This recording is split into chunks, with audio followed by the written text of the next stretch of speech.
Hello students, আজি class 10 পুনৰালোচনাৰ অনুশীলনী R1 question number 6 টো মই সলভ কৰি দিবলৈ লৈছো। তোমালোকে শেষলৈকে স্কিপ নকৰাকৈ চাই থাকিবা। এটা কুৱেশ্যনটো দি থোৱা আছে তলৰ প্ৰতিটো সংখ্যাৰ বাবে আটাইতকৈ সৰু কি সংখ্যাৰে হৰণ কৰিলে সংখ্যাটো এটা পূৰ্ণবৰ্গ সংখ্যা হ'ব। মই যেটো কুৱেশ্যন নম্বৰ 5 কৰাই দিছিলো সেই কুৱেশ্যন নম্বৰ 5 ৰ দৰে এই কুৱেশ্যনটো প্ৰায় একেই হয়। তাত খালি দি থোৱা আছে তোমালোকৰ কি সংখ্যাৰে পূৰণ কৰিলে সংখ্যাটো এটা পূৰ্ণবৰ্গ সংখ্যা হ'ব আৰু ইয়াত দি থোৱা আছে কি সংখ্যাৰে হৰণ কৰিলে সংখ্যাটো এটা পূৰ্ণবৰ্গ সংখ্যা হ'ব। নিয়মটো একেই হয়, আগত যেনেদৰে কৰিছিলা তেনেদৰে অংকটো কৰিব লাগিব। এটা প্ৰথমতে আমি ছুটিহৰ নিয়মেৰে উৎপাদককেইটা উলিয়াই ল'ব লাগিব। যিহেতু এইটো এটা যুগ্ম সংখ্যা যাৰ কাৰণে আমি 2 আমি হৰণ কৰিব পাৰোঁ। এতিয়া কেনেদৰে হৰণ কৰিছিলোঁ মই আগতে দি থোৱা আছে ভিডিঅ', তোমালোকে সেই আগৰ ভিডিঅ'কেইটা ভালদৰে চাই ল'লে বুজি পাবা।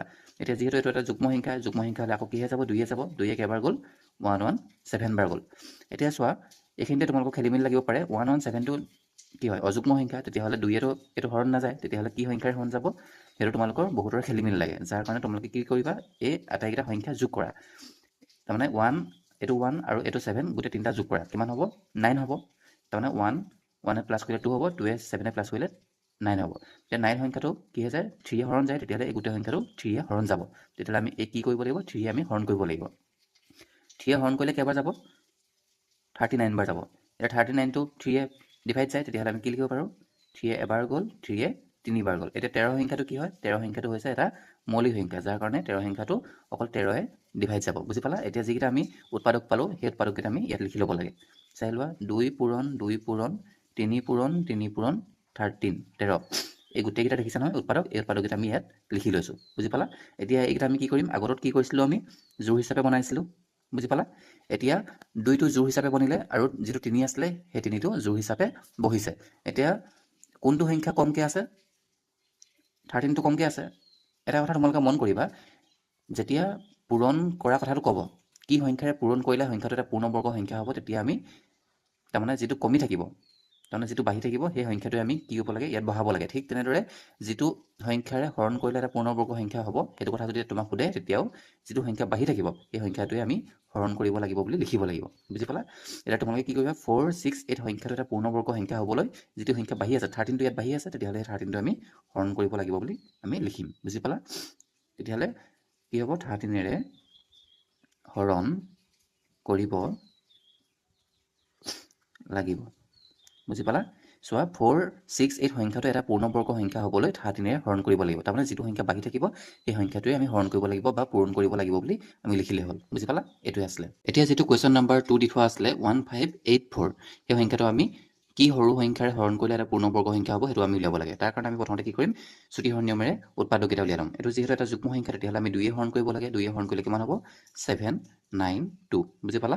এতিয়া এইটো এটা যুগ্ম সংখ্যা হ'লে আকৌ 2 যাব কিমান হ'ব 396। বুজি পালা। এতিয়াতো এটা যুগ্ম সংখ্যা ওলালে তেতিয়াও 2 হৰণ যাব কেইবাৰ হ'ব 198 হ'ব। বুজি পালা।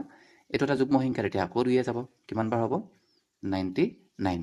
এতিয়া চোৱা 99টো এটা অযুগ্ম সংখ্যা, যাৰ কাৰণে তথাপিও তোমালোকে 99 দেখি আছা। 99 দেখিলেও 9 সংখ্যাটো কি হয় 3 হৰণ যায়, তেতিয়াহ'লে গোটেই সংখ্যাটো কি হ'ব 3 হৰণ যাব। বুজি পালা। এতিয়া 3 হৰণ কৰা কিমান ল'ব 3 3 গুণ 9 3 3 গুণ 9 3 3 গুণ 9 3 3 গুণ 9। বুজি পালা। এতিয়া 33টো কিহে যায় 3 যাব কেইবাৰ যাব 3 11 33 তাৰমানে 33। বুজি পালা। এতিয়া 11 সংখ্যাটো কি ওলালে এটা মৌলিক সংখ্যা ওলালে, যাৰ কাৰণে এইটো বেলেগ সংখ্যাই হৰণ নাযায়। সেইকাৰণে আমি 11 সংখ্যাটোৱে 11ক আমি এবাৰ হৰণ কৰিব লাগিব। বুজি পালা। এতিয়া ইয়াতে তোমালোকে দেখি পিনি বুজি পাইছাই আৰু দেখিছা নহয় ইয়াতে কোনটো সংখ্যা বেছিকৈ আছে 11 সংখ্যাটো বেছি হৈ আছে ইয়াত, তাৰমানে 11 সংখ্যাটো জোৰ হিচাপে বহা নাই। তোমালোকে এইখিনি নকৰিলেও ইয়াতে চাই পিনে তোমালোকে অংকখিনি কৰিব পাৰা। চোৱা এই 2টো জোৰ হিচাপে বনি আছে ইয়াত, মানে দুটা দুটাকৈ বনি আছে। এই 2টো দুটা দুটা হৈ আছে, এই 3টো তোমালোকৰ দুটা দুটা হৈ আছে, কিন্তু এই 11টোৰ কাৰণে আৰু এটা 11 ইয়াত লাগিছিলে। সেই 11টো নাই কাৰণে এই 11 সংখ্যাটো বাঢ়ি আছে, যাৰ কাৰণে আমি লিখিব পাৰোঁ যে এই সংখ্যাটোৰ লগত 11 যদি আমি হৰণ কৰোঁ তেতিয়াহ'লে এটা পূৰ্ণবৰ্গ সংখ্যা ওলাব। বুজি পালা। তোমালোকে পৰীক্ষাত তেনেদৰে শ্বৰ্ট ফৰ্মত কৰিব পাৰা।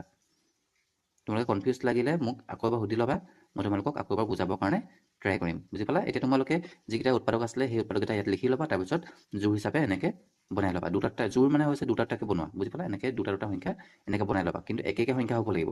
ইয়াত 2 লিখি ইয়াত আকৌ 3 হ'ব নোৱাৰে বা 4 হ'ব নোৱাৰে। 2 লগত 2 মিলিব লাগিব, এইটো 2 লগত এইটো 2 মিলিব লাগিব, 3 লগত 3 মিলিব লাগিব, বা 3 লগত আকৌ 11 মিলিব নোৱাৰে। এতিয়া এই 11 সংখ্যাটো জোৰ হিচাপে বনা নাই, তেতিয়াহ'লে আমি কি লিখিব পাৰোঁ পূৰ্ণবৰ্গ সংখ্যা হ'বলৈ 11ৰে হৰণ কৰিব লাগিব। বুজি পালা তোমালোকে। আকৌ ভালদৰে তোমালোকে কৰি চাবা, তেতিয়া ভালদৰে আৰু ভালদৰে বুজি পাবা। এতিয়া কুৱেশ্যন নম্বৰ 3টো চোৱা, কি আছে 2645 এই সংখ্যাটো আমি কি সংখ্যাৰে হৰণ কৰিলে এটা পূৰ্ণবৰ্গ সংখ্যা হ'ব সেইটো উলিয়াব লাগে। তাৰ কাৰণে আমি চুটিহৰণ নিয়মে আকৌ কৰিব লাগিব।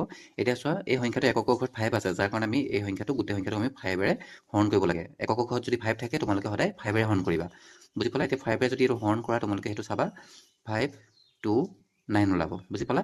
এই সংখ্যাটো এতিয়া বেলেগ কিও তাৰমানে বেলেগ যিকোনো সংখ্যাৰে হৰণ নাযায়, সেইকাৰণে এই সংখ্যাটো কিহে হৰণ যাব 23ৰে হৰণ যাব। 23 কেইবাৰ যাব 23 বাৰ যাব, বুজি পালা।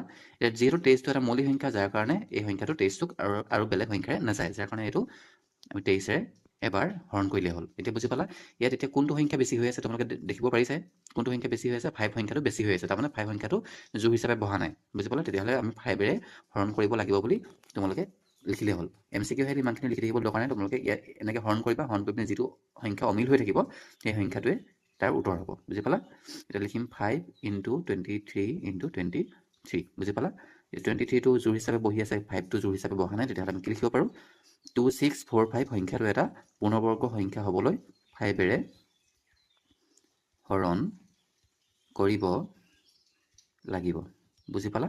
তোমালোকে এনেকৈ লিখিলে হ'ল। এতিয়া যিটো কুৱেশ্যন নম্বৰ 4 দি থোৱা আছে 1620 এই সংখ্যাটো আমি কি সংখ্যাৰে হৰণ কৰিলে পূৰ্ণবৰ্গ সংখ্যা হ'ব সেইটো উলিয়াব লাগে, যাৰ কাৰণে আমি এইটো কি হ'ব আমি হৰণ কৰিব লাগিব চুটিহৰণ নিয়মেৰে। এতিয়া এইটো এটা যুগ্ম সংখ্যা, সেইকাৰণে 2য়ে হৰণ যাব, বুজি পালা। 2য়ে কেইবাৰ হৰণ যাব 2 8 × 16 2 1 × 2 2 0 × 0।